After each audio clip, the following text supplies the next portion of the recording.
Bonjour messieurs, mon nom? Charles-Emmanuel Côté. Biz, connu à Trois-Saumons sous le nom de Seb et à Minot sous le nom de Tyrol. Et faites quoi aujourd'hui dans la vie? Moi, je suis professeur à l'Université Laval, à la faculté de droit. Dans mon cas, écrivain et rappeur à la retraite. En quelle année vous êtes arrivé sur le camp?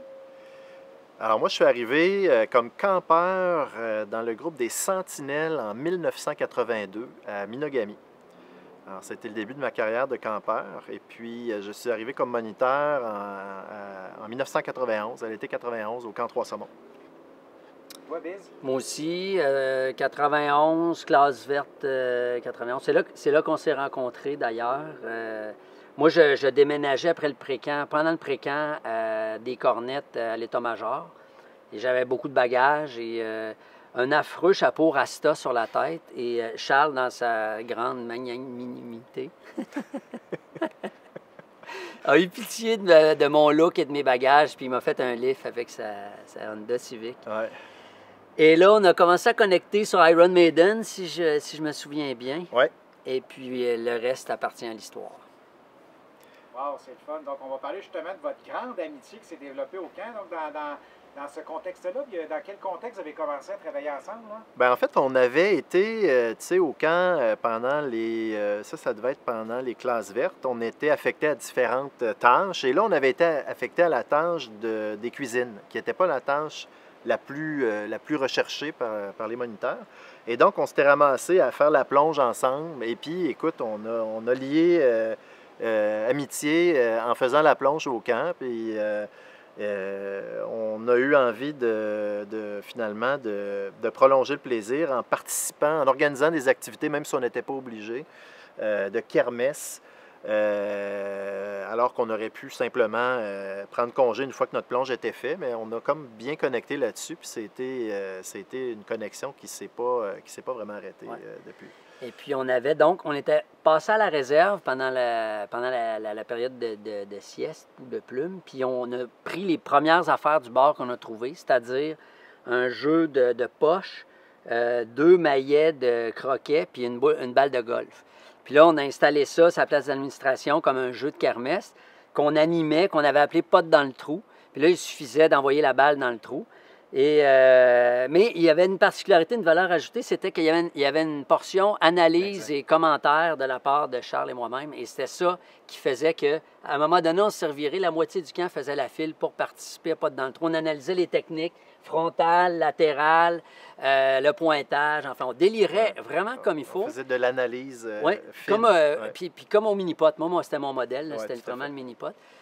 Et Denis Jean, qui était directeur des classes vertes, a regardé ça, puis il a dit, OK, ces deux gars-là, ils pourraient être en train d'être dans un canot, de faire leur sieste, puis ils sont en train d'animer quelque chose qui se passe. Pense que ça pourrait faire une bonne diade. D'ailleurs, vous avez fait des séjours ensemble. Contez-nous ça un petit peu. Écoute, on a fait tout... Enfin, Seb est le seul que j'ai eu pendant toute ma carrière de moniteur. On a fait 6 séjours consécutifs, donc 2 étés consécutifs et tous les séjours en diade. Alors, à l'époque, on avait remporté dans les galas de fin de camp là, le trophée de diade de l'été et tout ça. Mais le diade de l'été, ça va encore, mais le plus important qui témoigne de la diade, c'est potin de l'été. Tellement on était, en fait, fusionnels. C'était vraiment ça. L'un n'allait pas sans l'autre. C'était Cam et Léon. Mais donc, on a fait 2 séjours montagnards, 3e séjour troubadour. Oui. Et l'année d'après, en 92, on a fait 3 séjours à l'APE. Puis moi aussi, c'est ça. J'ai jamais eu d'autres cours. Je ne sais pas c'est quoi avoir un autre cours. Parce que surtout à Minot, il y a une tradition, tu changes de cours presque à chaque séjour. Alors que nous autres, Denis avait dit, parce qu'il y avait des tentations, vu que ça marchait bien notre affaire, de prendre 2 bons momos, d'en faire 2 bonnes diades avec quelqu'un de moins fort, mettons. Puis Denis dit non, ça prend une bonne diade par groupe d'animation. Eux, ça marche bien, on va les laisser ensemble. Puis écoute, on a déliré en XP, on a déliré sur le camp, on a fait on a composé des chansons. Puis moi, je ne le savais pas, mais j'étais en train d'apprendre ma job Effectivement, je pense que tes premières armes Complètement. d'auteur et de compositeur, tu les as faites avec ces chansons il y avait- camp ben, qu'on improvisait. il y avait il y avait les chansons de groupe d'animation, premièrement, pendant les pré-camps qu'on faisait, donc des œuvres collectives. Puis après, nous deux, je ne sais pas trop pourquoi, au déboté, mettons qu'il fallait qu'on mette nos bottes à vache parce qu'il pleuvait, puis là, tu as des montagnards de 12 ans qui ne veulent pas. Fait que là, on a instauré l'ordre des chevaliers de la botte à vache pour glorifier la botte en question. On était allé aux arts, on s'était tout fait une botte, on se promenait avec nos bottes sur la tête, puis on avait fait la chanson Chevalier de la botte à vache.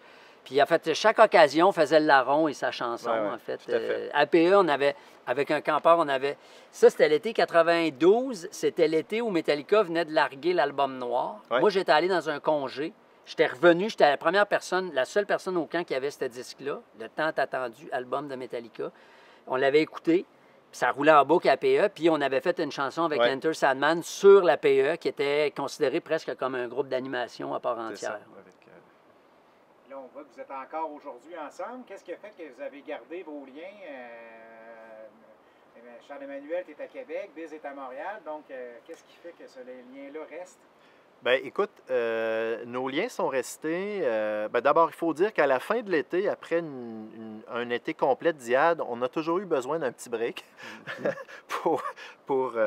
non, je blague un peu. Non, on avait besoin Mais, pour vrai. On se tapait ses c'est nerfs ça. à un moment donné. Mais non, on est resté en contact à Québec. À l'époque, Sébastien vivait à Québec aussi. Puis on a continué à se fréquenter, comme souvent, là, les anciens de camp continuent à se fréquenter. Puis nous, à travers le temps, malgré les déménagements... Toi, tu es allé en Europe. Moi, je suis allé vivre en une couple Europe d'années. quelques années. Je suis allé à Montréal. Après ça, tu es revenu à Montréal. Là, je suis revenu à Québec. On s'est promené. Puis on ne s'est jamais perdu de vue, en fait. On est resté, dans le fond, en diade. C'est une diade qui ne s'est jamais complètement arrêtée. Et puis, c'est certain que tout ça a commencé au camp. Puis on a poursuivi, après ça... notre amitié à travers toutes les étapes de la vie qui s'en sont suivies. Là. Mais c'est rare parce que, tu sais, au camp, c'est tellement une bulle, c'est tellement dans un monde à part. Puis les personnes ne sont pas les mêmes au camp que dans la vie civile, si on peut dire. Mais nous, on a connecté, nos délires se sont poursuivis en dehors du camp. La connexion du délire, elle existait sur le camp, mais en dehors. Ouais. On allait voir des shows dans nos congés ensemble, puis...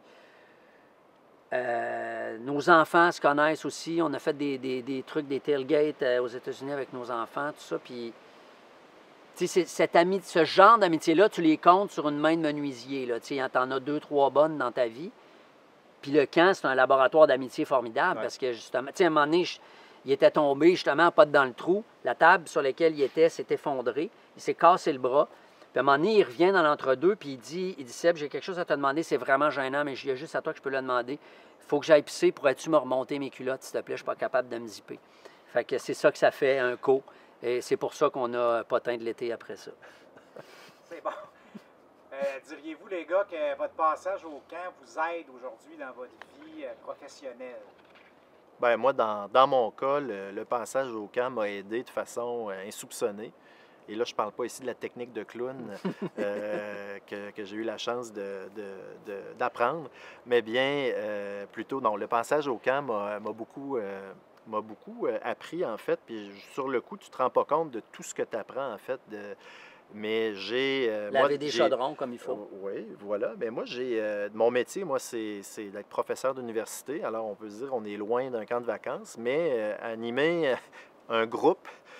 participer, animer un bivouac, chanter devant une foule d'une centaine d'enfants, puis se retrouver devant une salle d'une centaine d'étudiants à l'université, bien, tu vas puiser dans ce que tu as appris dans la vie pour être capable de faire ça. Puis ça, le camp m'a donné cette aisance à m'adresser en public à une foule, à être à l'aise devant un groupe, à m'adapter aussi à différents âges, différentes catégories de groupes, etc., à parler en public, etc. Donc moi, ça, c'est certainement une chose que j'ai utilisée, puis j'aurais jamais pensé que ça me servirait comme ça. Puis, confronté à la situation, ça a été très bénéfique pour moi.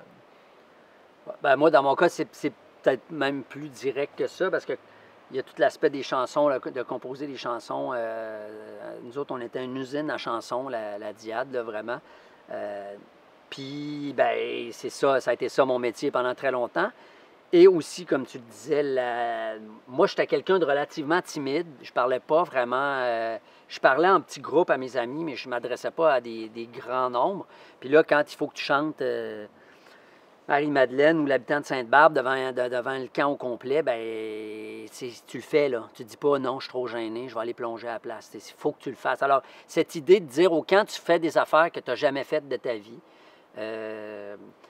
Donc, toute la, moi, après ça, parler, quand tu animes un bivouac où tu parles à Saint-Jean devant 200 000 personnes, c'est la même logique d'une certaine manière. Après ça, tout l'aspect de débrouillardise aussi, système D, quand tu es en expédition, les jeunes, ils comptent sur toi. Les parents, moi, je m'en rends compte depuis que je suis parent puis depuis que je laisse mes enfants au camp, mais on confie ce qu'on a de plus précieux au camp puis à des moniteurs qui sont des fois même pas majeurs. Toi, ta première année, tu étais même pas majeur. Première année. Donc, à toute fin pratique, des ados plus ou moins responsables en général, mais qui, placés devant le fait qu'il faut être responsable en expé, bien là, tu n'as pas le choix de gauler, puis tu puises en toi des ressources de débrouillardise, de responsabilisation, d'initiative.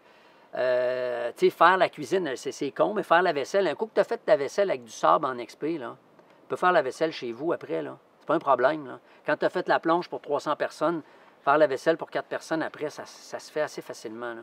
Fait que ça va sur tous les fronts, je trouve, ce que le camp peut amener. Puis moi, dans mon cas, c'était au niveau carrément du logiciel, là. Tu sais, moi, quand je suis rentré au camp, j'étais misanthrope, là. Tu sais, je riais du monde, puis le monde était cave jusqu'à preuve du contraire. Puis après un été au camp, j'étais devenu humaniste. Tu sais, quand tu t'occupes du camp, des petites maternelles qui pleurent parce qu'ils s'ennuient, des enfants trisomiques, des enfants autistes, des gars, des filles, des enfants de tous les milieux, ben forcément, ça te rend plus humain, plus généreux aussi. Ça m'a donné le goût d'avoir des enfants, carrément. C'est cool, ça. Écoutez, les gars, il y a une rumeur qui court que vous seriez peut-être même l'une des plus longues diades de l'histoire des camps. Donc, on en avait jasé. Est-ce que, dans le cadre de la communauté des anciens et des anciennes, vous auriez peut-être un défi à envoyer? Bien, moi, je serais très curieux de valider cette affirmation. Alors, nous, en tout cas, dans la mémoire collective des anciens qui nous entourent, on n'a pas vraiment réussi à trouver une diade qui avait autant perduré dans le temps. Et là, je ne parle pas jusqu'à maintenant, mais déjà au camp de faire 6 séjours consécutifs comme ça. Alors, on serait très curieux d'être déclassé par une diade qu'on n'aurait pas à l'esprit, qui aurait duré plus longtemps que nous. Alors, on fait un appel aux anciens pour nous déclasser et trouver une diade qui aura duré plus que 6 séjours consécutifs. Moi, ça serait l'appel que je ferais aux anciens. L'équivalent des Coupes Stanley des Canadiens des années 50.